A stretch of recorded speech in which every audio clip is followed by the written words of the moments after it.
Right, and in Bungoma County, Christ Restoration Center in Kibachenje began its conference on 28th, which should end on 1st with a crossover night, of course, and it has been going on. Our reporter was there and brings us this report. On December 28th, a momentous event took place as a large gathering of believers converged at Christ Restoration Ministries in Kibachenje in Bungoma County for the crossover conference presided over by Bishop Evans Mukhwana. Majina yangu ni Bishop Evans Mukhwana, apostle wa Christ Restoration Churches. Tumekuja hapa Bungoma, specifically Mateka Kibachenje. Tuko kwa kanisa la Christ Restoration Church Kibachenje, na tuko na mtumishi wa Mungu ambaye ametualika, ambaye ni mchungaji wangu, Reverend Abraham Wafula. Na hapa wiki hii ama weekend hii tuko hapa na kusudi moja, kusaidia muamini ama believer ama mkristo ajue nafasi yake.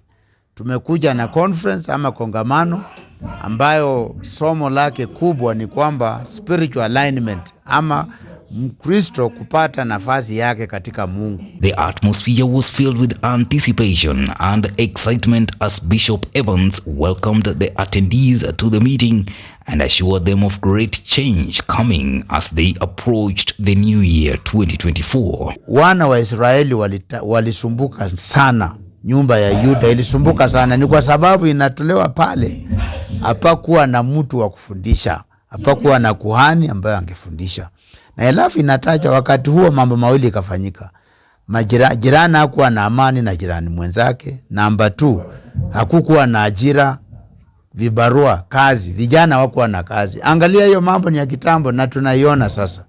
Kwa hivyo tukileta Wakristo wamkuje katika nafasi yao na Mungu, tutakuwa na amani kati ya jirani na jirani.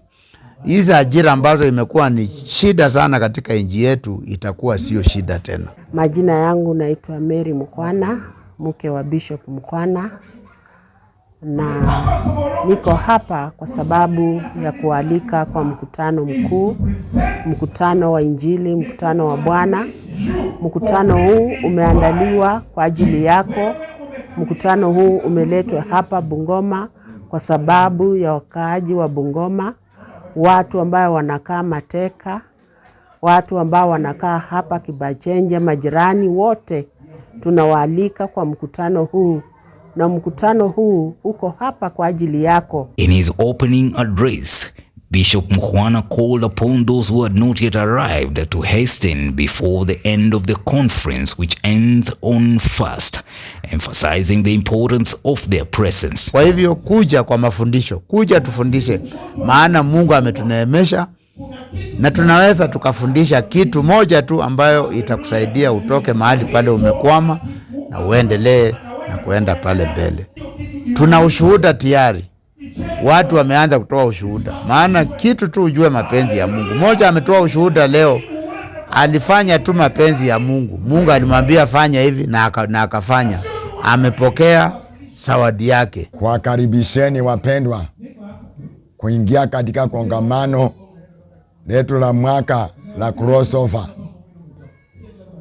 Katika mkutano ni mkutano mkubwa. He expressed confidence that all attendees would acquire blessings from the Lord Jesus Christ before leaving the venue, instilling hope and expectation in the hearts of the congregation. Wanenaji wake wakuu ni mtume ambaye ni baba yangu wa kiroho Evans Mukhwana, pamoja na Askofu Kakai, Askofu Msafu. Kwa hivyo nangalipenda kuwakaribisha wapendwa kutoka katika viunga vyote vya Mateka, kutoka maeneo za Mwanda, maeneo za Turumba, maeneo za Kimatuni, maeneo za Rumboka, maeneo za Nasianda, amekusudia kuturudisha, amekusudia kutuweka kila mmoja wetu katika nafasi yake.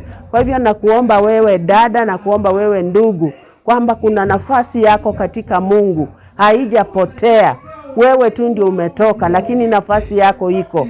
The event promises to be a transformative experience for all of those in attendance and will continue to bring you live updates as the conference unfolds. Fadhali popote ulipo maeneo haya ya Kibachenje, Mateka na surrounding areas, tunawakaribisha sana mkuje mjue nafasi yako katika Mungu ni gani. Watu ambao wamepakwa mafuta na Mungu kuja wakufunulie siri ya kumjua Mungu na siri ya kurudi katika nafasi yako. Ni kwa kukosa maarifa watu waangamia.